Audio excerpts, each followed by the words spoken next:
Well, this morning we're going to talk about the Magi. We're going to spend a little time. I think there's always something fascinating about the story of the Magi, and some of it they're just a little mysterious. If you stop and think, they're just so unique and so different. And part of it is there's a lot of stuff about the Magi we really don't know. For instance, we really don't know their names. The Bible doesn't record them. There's a tradition that says their names were Caspar, Balthazar, and Melchior, but that really probably is not biblical. That tradition starts like 1,000 years after the event, so somebody was just kind of making the story, we think, but those are their names. We don't really know how many there were. We kind of think 3 because there were 3 gifts, gold, frankincense, and myrrh. There is one tradition that says there were 12, which messes my nativity setup away. 12 magi, you got to get extra shepherds or something to even it out. So we don't know over that. We don't really know where they came from. East. Somebody said New York was east, or Pennsylvania. That east from Jerusalem would have been Babylon. It could have been Assyria, China, probably Persia.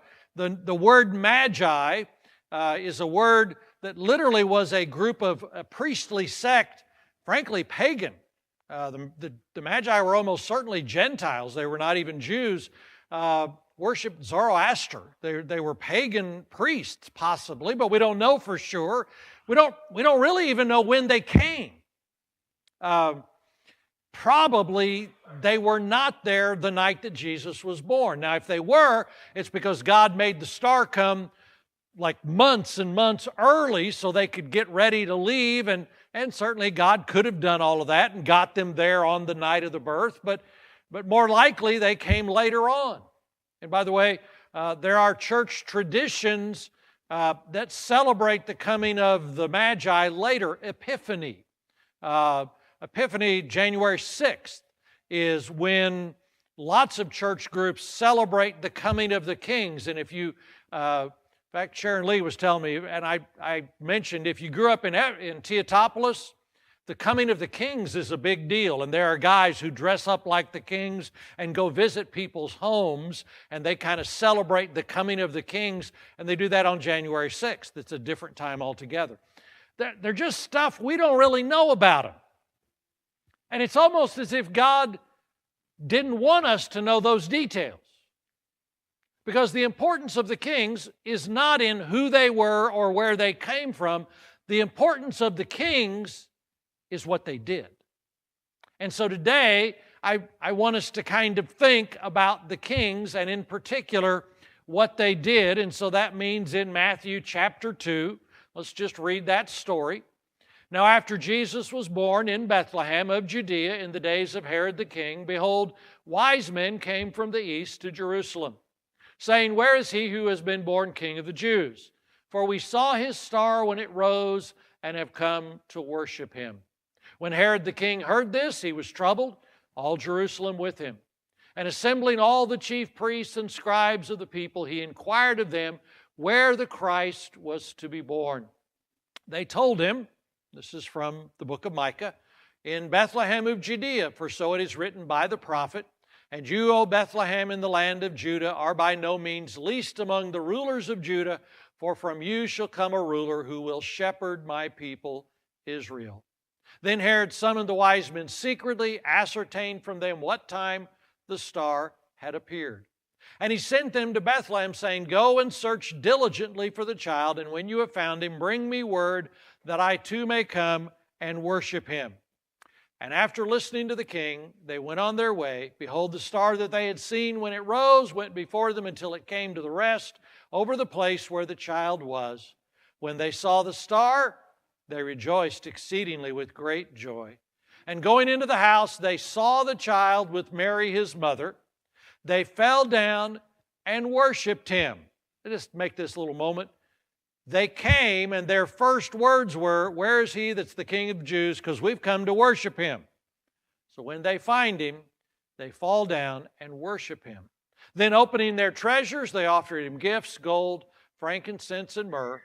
And being warned in a dream, they departed not to return to Herod. They departed to their own country by another way. Well, Magi and their story. And today what I really want to suggest is that maybe the best way for us to get a handle on what the story of the Magi is all about is to think about worship. Because that's why they came. And that's what they do. And by the way, I think babies making noise in church is probably a good thing at Christmas, especially of all times. And that's just cute. I mean, I don't even do cute, but that's cute.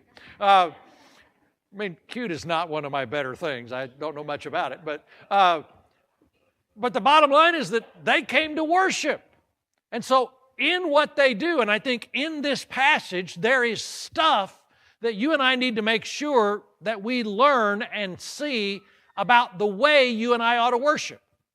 And the very first thing is that worship, by its very nature, requires an element of sacrifice. I mean, part of it is they journeyed. And if they came from Persia, they traveled 600, 700, 800 miles. They traveled, and doesn't really say camels, but that's kind of the way they did a lot of those kind of journeys. And they traveled, they sacrificed the expense, the time, the energy, the being gone from their home and their family. And the reality is that real worship always requires an element of sacrifice. Frankly, they sacrificed just to get to the place of worship. I had some occasion to think about that this week. Do you know, we have folks who come to our church every Sunday who travel distance. I mean, we got folks who travel 20 and 30, 40 miles to come to First Baptist Church in Effingham, and frankly, that humbles me. I don't know if I'd come that far. I'm not sure. But I mean, they sacrificed even just to get here. It's a big deal. They really, this is where they think God wants them to be, and so they come and they make that sacrifice. There's an element that worship is rarely convenient. And we try to do our very best. We have a couple of services, we do it. We want worship to be convenient, but the reality is that sometimes it's a sacrifice to be in a place of worship on a regular basis. And while we're doing it, we understand that we have folks preparing for worship, people who do music, people who do childcare, people who do greeting, just to even make worship happen. There are folks who sacrifice their time and their service. But the nature of worship involves a price. In the Old Testament, when God was teaching the children of Israel what worship was about, and that's what the tabernacle is all about. That's what the offerings are all about. When He's teaching them, this is what worship is like. At the heart of worship were sacrifices. Burnt offerings and fellowship offerings and thank offerings and, of course, the sin offering. Those were all sacrifices. It's as if you're going to worship, there has to be an element of sacrifice. That's just part of the deal. And then maybe even better than that, bigger than that, when David was getting ready to build the temple in Jerusalem, there was a spot. It was called the threshing floor of Araunah. And so David goes to Araunah and he says, I want to buy your threshing floor. And by the way, most people think that the Temple Mount today in Jerusalem is the threshing floor of Araunah. And most people believe that the Holy of Holies was right over that large flat stone area that we know as the threshing floor of Araunah. And David said, I want to buy your threshing floor. And Araunah says, hey, I'll just give it to you. You're king. It's good to be king. I'll just give you this. It's yours. And David says, I will not offer to God that which cost me nothing. And he paid for the ground. In fact, he probably paid more than it was worth. But he bought it as a place to worship. Worship has a price to pay. And there's an element of saying, in spite of inconvenience, in spite of time, in spite of other things that you could be doing on any given Sunday morning, there's something about making the sacrifice just to show up. And I did this in the first service. I said, I'm going to get on my soapbox. And then I realized some of you have no clue what a soapbox is. So let me just tell you, years ago, when you first started to be able to buy soap, it came in boxes. Wooden boxes, pretty solid boxes. And after you use the soap, you keep the box. Well, one of the things you could do with a soap box was turn it upside down and stand on it and make a speech. So that's what it means to get on a soapbox. So I'm on my soapbox. I've been a pastor a long time. I believe that I have heard every conceivable excuse that you can imagine for why people don't come to worship. Some of them, frankly, are just silly. Some of them are dumb. I mean, I try to be gracious, but I mean, I've heard almost everything. Oh, I don't like this, I don't like that, there's this. I mean, stuff that just doesn't make any sense. But the bottom line is, I don't really care about your excuses. I'm not the one you got to deal with. The bottom line is, how are your excuses going to stand before God? Before Almighty God, the God of salvation, the God of creation. And, well, you know, we were just really busy. That was my only day to sleep. There's, silly stuff that someday people are going to answer to God for the excuses for why they were not willing to make the sacrifice. They were not willing to overcome inconvenience. They were so self-centered that worshiping Almighty God was not important. And a part of the message of the Magi is that they sacrificed even to show up for worship. And God honors that. And because you've come to worship today, God honors that. And if that becomes a significant part of your life to say, this is what we do on Sunday, this is what we do because it's the conviction of our heart that God, and here's the worship is worth, W-O-R-T-H. That's the English root for the word worth, ship, that God and His Son Jesus are worth the inconvenience. They're worth the time. They're worth the effort. They're worth the drive. A part of the heart of worship is sacrifice. The second part of that is reverence and humility. They fell down.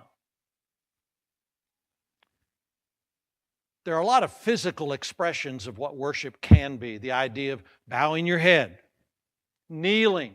By the way, there are churches in the area that have kneelers built into their pews, and you understand those churches. It's kind of like they just say, hey, if you're going to come to worship, you probably ought to kneel at some point during the time. This idea says they fell down. That almost certainly means they were down on their knees with their hands way out in front of them. And you've seen people from the Middle East pray. That idea of just being in this position of ultimate reverence and humility and abasement before Almighty God. Now, I don't know that you have to do that physically. David said what God really wants is He wants hearts that are humble. He really wants us within our own heart to be reverent and to be respectful. But there is this idea that these guys came and they worshiped and they were down before God. And some of it comes to the idea that what God thinks is more important than what I think. And if God says I ought to do this, I do it because He's God. That I submit to Him. I'm calling Him Lord. I'm willing to do whatever He wants. But there's also an element that says that when I worship, what God thinks ought to be more important than what anybody else thinks.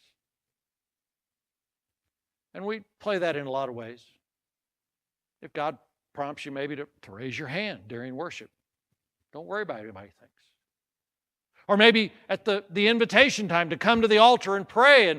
And I know people who won't do that because they're afraid everybody will look at them. And at some point, you and I need to get to the place that what God thinks is more important than what anybody else thinks. And if somebody says, hey, let's go do this on Sunday morning, don't worry about offending them. Just say, hey, that's not what I do. On Sunday morning, I'm in the house of the Lord. That's this element of reverence and humility before God. And if you stop and think about it, these guys, they probably weren't kings. But they were wealthy guys. They were men of position, men of prominence, to even be able to afford to make the kind of journey they've made, to be able to say, well, I can go talk to King Herod. I'm okay. They were of some kind of prominence, and you realize that when they fell down, they were worshiping a child, an infant. It is the ultimate kind of humility, and there is an element of worship that says, yes, I make a sacrifice to be there, and then when I get there, I humble myself, and so I surrender to God. The third part is that they opened their treasures. I just like that. First of all, the treasure part sounds good. But they opened their treasures. Gold, frankincense, and myrrh. We'll talk just a minute about those. Gold, I had not thought about it, but this week I read Joseph may have never seen a piece of gold in his entire life until the Magi show up. The common coins were copper and bronze, and silver was kind of like the biggest coin. Joseph, in all of his work, may have never ever seen a golden coin until that showed up. Only the super rich had golden coins. But they brought gold, a kingly gift. Then they brought frankincense and myrrh. These are essential oils that I made my wife drag out. I'm not always sure about essential oils, but she has them. So this is frankincense, and both frankincense and myrrh are resins. They come out of plants. It's the sap that comes out. Frankincense, there's a bush, a shrub that mostly grows in Saudi Arabia. Now they've cultivated it to other places. But what you did was at certain times in the year when the sap was coming up, you would scar it or you would make a little cut and the sap would come out.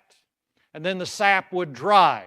And once the sap had dried, then you could scrape it off and you ground it up and you made a powder.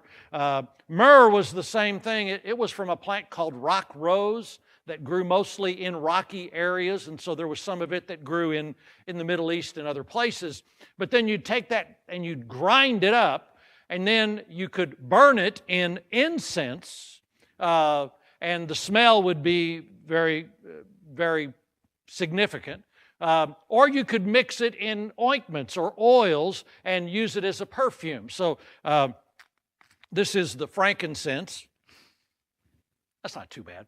That's okay. Actually, some years ago, I got a terracotta thing of frankincense from a company, and it was so strong, I finally had to throw it away because it was sneaking up the office, something terrible. And I didn't know if I really wanted to smell like frankincense on a regular day. I wasn't sure about that.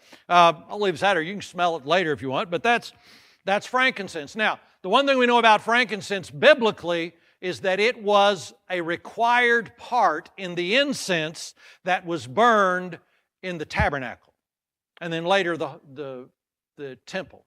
There was an altar of incense, right, as a part of the holy place, and then the Holy of Holies, and there was a veil. But right by the veil, there was an altar of incense. And the incense that was burned had to include some frankincense along with some other things. Myrrh, kind of a strange thing. It's a stronger kind of, a little more pungent. I'm not buying this for Christmas for you. Sorry. But myrrh, there's two different times we know. Evidently, it had a narcotic effect, an analgesic effect, because you remember when Jesus was being crucified, they gave him wine mingled with myrrh to kill and deaden the pain. But then we also know that myrrh was used when they prepared the body of Jesus after his death. Joseph of Arimathea, they brought ointments, they brought aloes and myrrh. And the thing we really know about myrrh is this particular smell that was put in ointments, whatever, was used in embalming bodies in Egypt. They used myrrh, and it was a significant piece. And obviously, it kind of offset the smell of the decaying body or whatever. But there's kind of an old sermon, you've probably heard that gold was the gift for a king, and Jesus was born to be king. And that frankincense was gift for a priest, because priests used frankincense in the tabernacle, and Jesus was destined to be the great high priest who would be the sacrifice for us, and that he was given myrrh because he was going to die.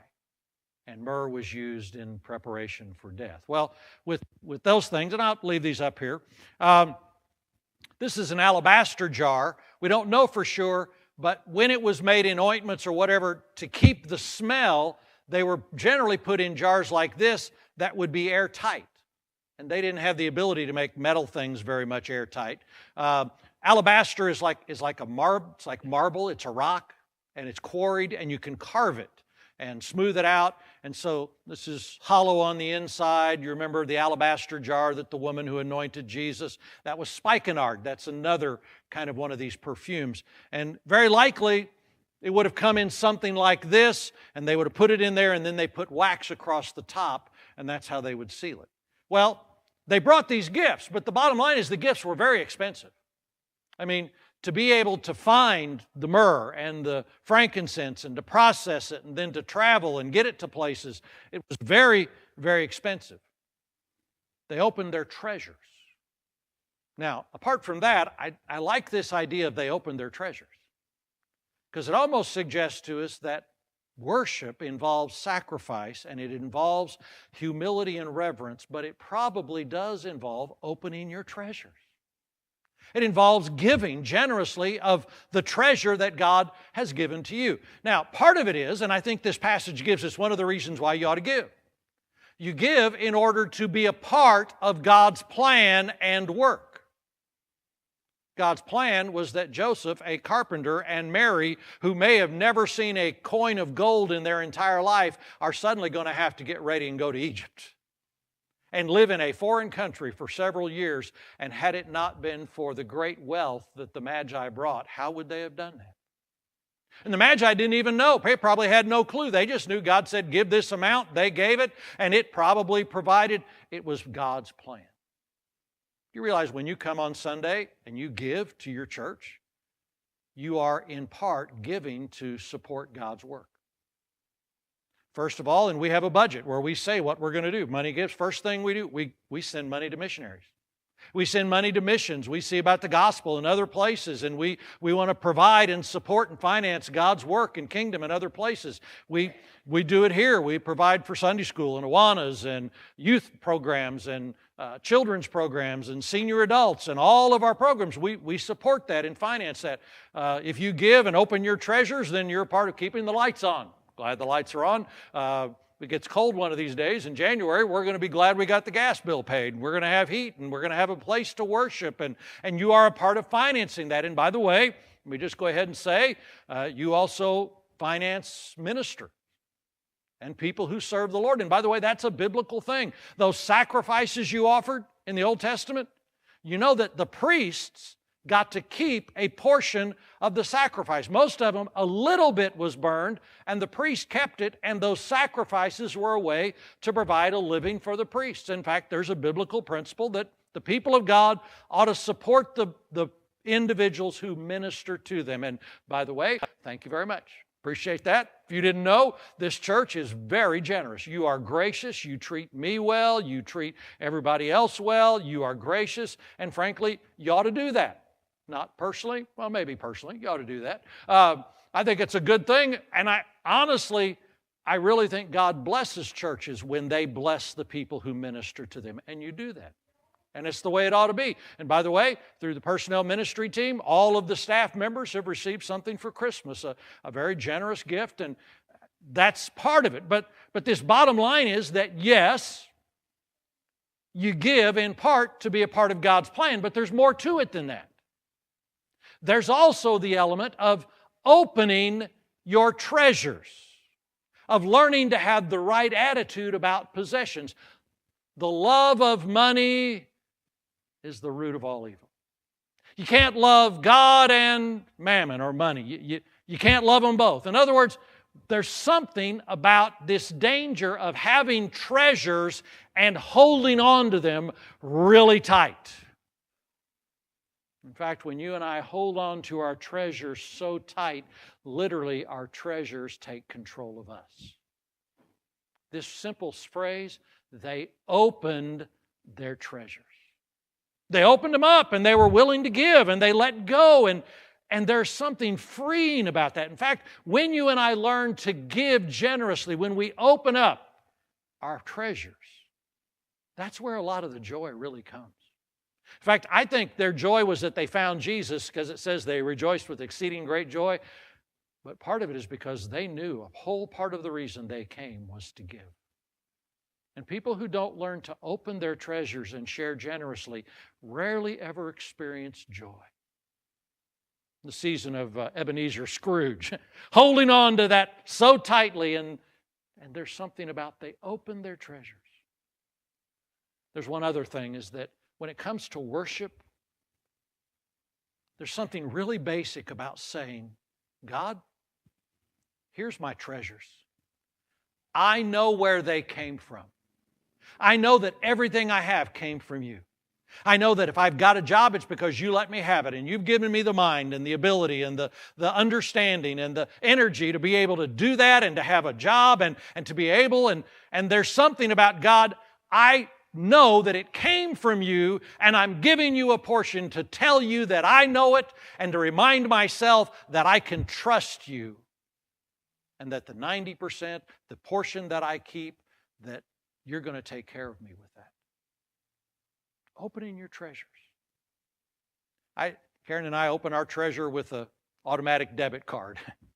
Some people open their treasure when they open the checkbook. Some people open their wallet. But there's something, and I love that of all the things we know about them in worshiping, that's right smack in the middle. They opened their treasures, and it's the heart that we kind of remember. So there's sacrifice, there's humility, there's opening your treasures, and there's one more, it's obedience. The reason they're even here is that God spoke and they obeyed. The reason they do what they do is because I think God told them to do it. God told them what to bring. I'm kind of wondering, hey, whatever your name is a magi, so what kind of gift are you going to take? I don't know, but I just got it in my mind I need to take myrrh. What a lousy baby gift. I mean, would you show up with myrrh at a baby shower and people are going to look at you a little weird. But God told them to do it, and they did what God told them to do. They're obedient. And in the end, the nature of worship is about obedience. You ought to be here. I was fond of saying to my children, because I said so, that's why. Didn't always make any difference, but I said it no matter what. But I'm going to tell you, what I say is one thing, but if God says because I said so, why should you worship? Because God said so. Why should you give? Because God said so. Why should you obey Him? Because He's God and He says so. And there's this element of obedience, certainly to show up to worship. And by the way, I was a teacher. If I'm grading you on attendance, y'all get A's so far. Y'all showed up. Aren't you glad you came for this sermon? Aren't you glad you aren't seeing this on YouTube from not being around? Or I heard about it. Well, I heard this really good sermon on worship, but you weren't there. You missed it. You're here, so y'all get A's today for attendance. But you understand that's not the only part of the grade. What you do when you show up makes a difference. And this attitude of obedience, to show up. And by the way, the truth is that when you and I worship, God speaks in worship. God speaks when you read a word. He speaks when you pray. God speaks in worship. He does. And when He speaks, He almost always gives us something to do. He convicts us of a sin. He convicts us of something we should have been doing or we shouldn't have been doing. He encourages us. Or He says, hey, I've got a job for you. You need to do. God does that in worship. And the ultimate grade in worship is whether or not you and I obey. And it may be something said in a sermon. It may be something from a song that you heard.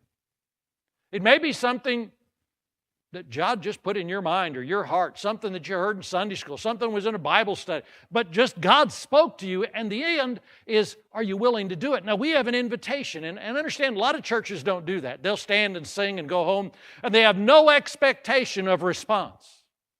But we believe theologically, once there's a sermon preached, once we've worshiped, there ought to be a way to respond. Now, it may be while you're standing and you're singing, God has spoken to you and you say, okay, Lord, I'll do that. Lord, I know what you said. I heard and I'll do that. When I get home, I'm going to take care of that. Next Sunday, I'm going to do that. It could be that you would actually walk down an aisle and pray at an altar and say, Lord, I'm willing to do what you want me to do. It could be that you make those public statements about being saved or about being baptized or joining the church. But the invitation literally is the final exam for worship. You got really good credit so far. Actually, some of you got extra credit because most of you have stayed awake so far, which is really good. I'm excited about that. But the real test, the final exam, is when we come to that moment of response and obedience. Well, I like the Magi. I tell you what, they are just fascinating. But maybe the greatest message that comes from them is the nature of worship. That it is about sacrifice. And it is about reverence and humility and a proper attitude before God. And it is about opening our treasures. Saying, God, I know where they came from, and I'm trusting you, and I'm going to give you some because I want to be a part of your plan and your kingdom, and because you told me to, and because that's where the joy is. But then, in the end, it is about obedience. So it's final exam time. We're going to stand and we're going to sing. And if God has been speaking to you about anything in your heart or your life, your obedience is the logical food for worship. Let's stand. Let's sing.